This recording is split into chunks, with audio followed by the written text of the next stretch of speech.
Distinguished Chancellor of the VIT University, Dr. Viswanathan, the chief guest of this morning's function, Mr. Arun Puri,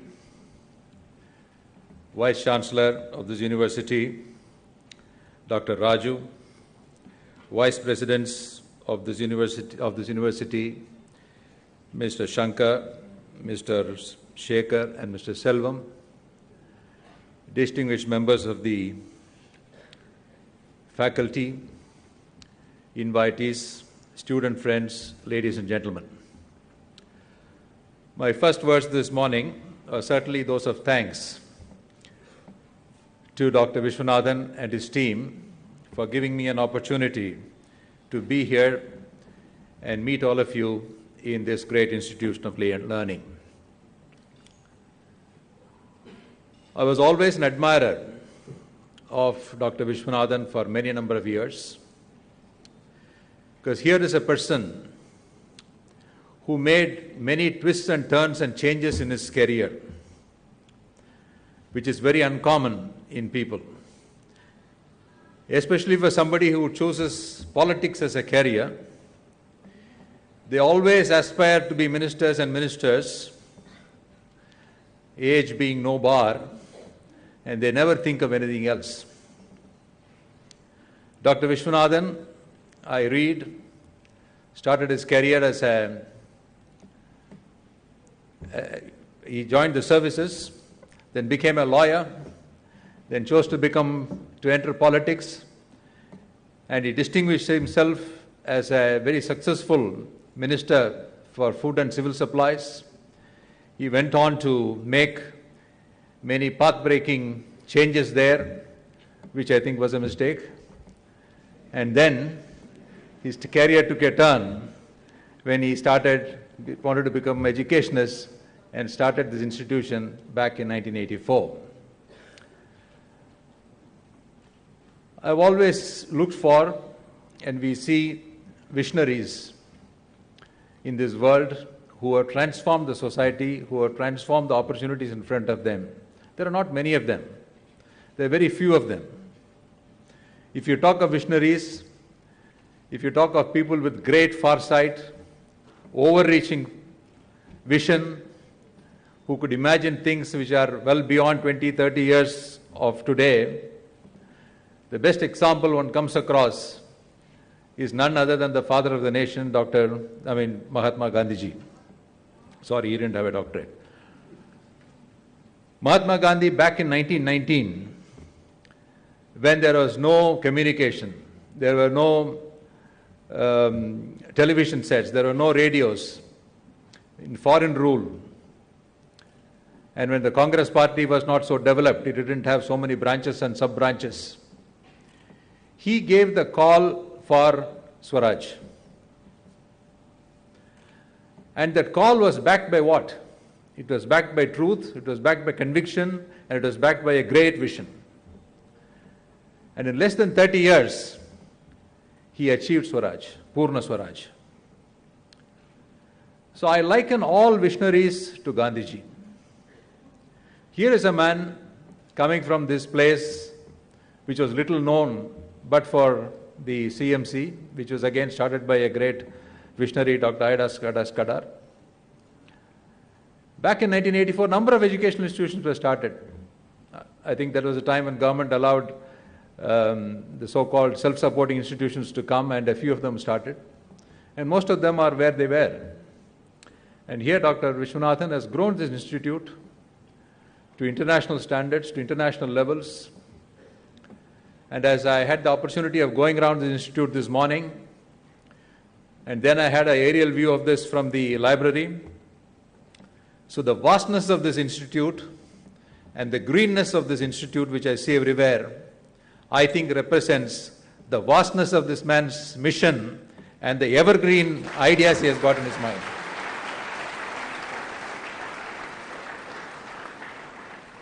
So first, at the outset, sir, I would like to congratulate you for what you have done and wish you well for what you plan to do in the future. He's a fearless man. He always tries to express what he thinks In every forum, he makes this point that education has to be liberalized and education has to go on in a much greater pace. It has to march at a much greater pace than what it's doing now. So this servant of education, I'm sure, will be remembered for very long in the field of education. If I can borrow a kural from Saint Poet Valluvar, who said, "Ondra ulagathu pondrada pugalallar verondrilla" ennu sonnar. Ayya, correct ayya? So he says, in this world, what stands permanently is only fame. And that fame he has achieved. And to all of you students, learning this curriculum, getting a degree, excelling in those areas is of course what is expected of you. But you must learn from everyday situations. Those of you who are doing management sciences, and all professors here with great respect who must be teaching mission and vision, I must tell you, no greater lesson is required on mission and vision than what you see around you. This is where a mission has got executed, a vision has got executed, and a mission is going on. So you have to learn from everyday experiences, and a campus like this, the developments that take place here afford you a lot of opportunities to do that. Student friends, I remember go back to my student days 40 years ago when I took my degree at the convocation of the Madurai Kamaraj University. There was chaos at the convocation hall. Students started tearing up the diplomas and started telling the governor and the minister who were there at that day that they want jobs and not these diplomas. And I think we have come a very, very long distance from those days, and the situation has dramatically changed, where the leading companies, for example, I see Mr. Pattabhiraman sitting here, trying ready to snatch you from these portals of this institution. Jobs are after you. You're all assured of a job, you're all assured of a future. That is what India today is. And people have started accepting India, and people are feeling threatened about India. There is a story of an American mother who used to feed her children in the 1950s and 60s. She used to tell her child, "Oh little child, my dear child, don't waste this porridge. I don't want to throw it down the basin because children in India are not getting this porridge. They are all hungry, so you should not waste it, you should drink this porridge." The American mother of the 21st century is telling her child today, "My dear little darling, please study well, please do your mathematics very well, otherwise you will not get a job, somebody in India will take away your job."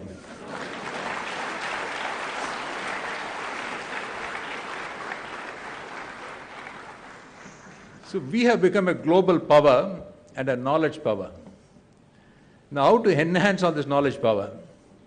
If you have to do that, you have to travel well beyond what your curriculum expects you to do.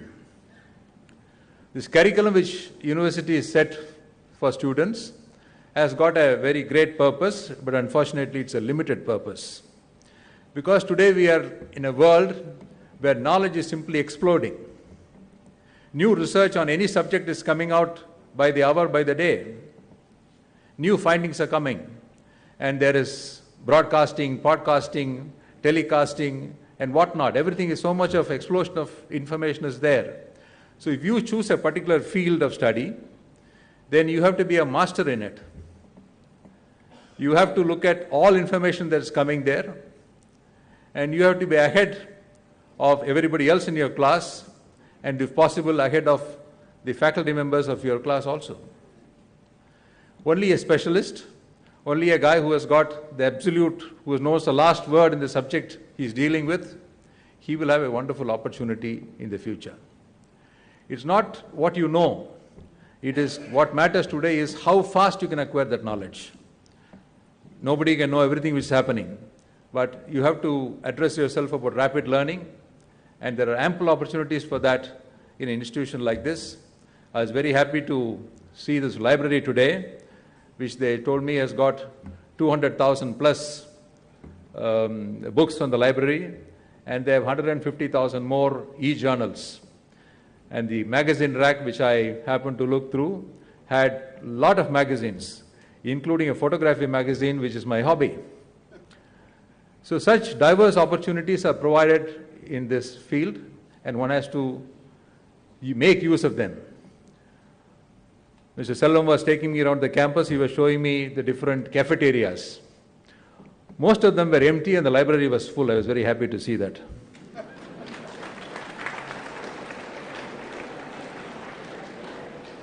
Well, this is what I saw at 10 o'clock this morning. So if you're 4 o'clock, I may change my views. So.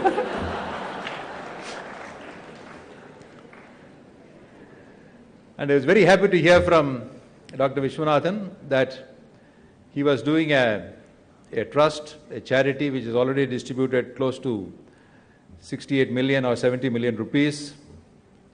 And there again, I would like to compliment him using again the verse of Thiruvalluvar, in which he said, "Eedal isaipada vaadal adu valladu oodiyam illa uyirku." Amongst all these saints, amongst all the philosophers in this world, Saint Poet Thiruvalluvar is the only person who said, you have to pay a wage for your life. Eedal isaipada vaadal adu valladu oodiyam illa uyirku. I find your library is having one Thirukural exhibited every day. If you can have this particular Kural exhibited tomorrow, they may understand, sir. He said, pay your life a wage. Pay a minimum wage for your life. And what is that? Eedal, giving away. And that's what they are doing. So overall, sir, I'd like to congratulate all the award winners who were here today. Large number of them receive awards. All of them are looking very bright, very promising, very happy, and full of enthusiasm. I wish the students all the best. And again, once again, wish to congratulate Dr. Vishwanathan and his team for what they've achieved and wish them well for the future. Thank you very much.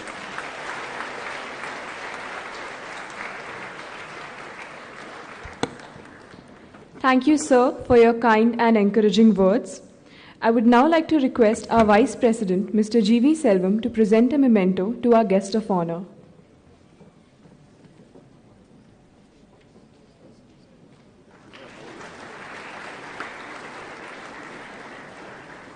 Thank you, sir.